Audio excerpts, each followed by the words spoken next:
Այստեղ բոլոր նստածներից մեջ կա պարգևները, ինչու դա չի գործում։ Պարգևը, պտուղը, դա իշխանություն է, որ Աստված տվել է, դա այս մեքենան է, սա մեքենա է,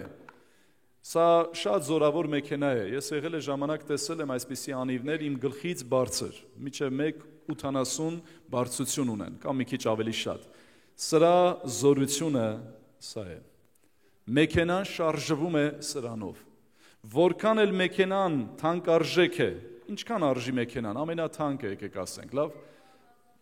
500,000 եմ ասում, լավ, $500,000 արժի, երկաթե կույտ է,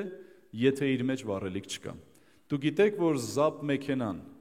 և ամենաթանկարժեք $500,000 մեքենան նույն վառելիքով են շարժվում,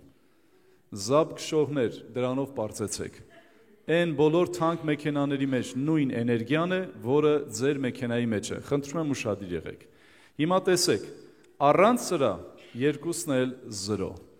Ես Աստվածաշնչի այնպիսի օրինակներ գիտեմ, ես այսպիսի քոլեջներ եմ ավարտել, ես այնքան ճիշտ եմ համեմատություններն անում, շատ լավ է, ուրախ եմ քեզ համար, զորություն ունես։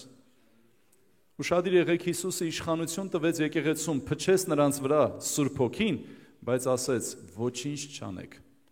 Ոչ մի ծառայություն չանեք, միջև վերից զորություն չստանաք։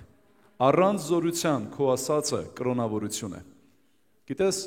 արդարադատությունը առանց Աստծո սիրո մարդուն դաժան է դարձնում։ Երբ որ դու արդարադատ ես, բոլորին ասում ես սենց պյան, բայց սեր չունես, դու դաժան մարդ ես։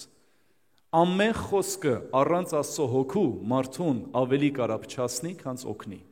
Լսեք, Տերն ասում է, լավ է, ես քեզ տվել եմ մեքենա, տվել եմ իշխանություն, այս մեքենայի իշխանությունը այս բալանիներն է, բայց այս երկուսի զորությունը, որ տեղաշարժի ու դառնա ամենագնաց, դա սա է, վառելիքն է, այս է զորությունը։ Հիմա այստեղ նստած քույրեր, եղբայրներ, զորություն ով ունի։ Զորություն, որ խոսքը քո մեջ եղած կյանք դառնա։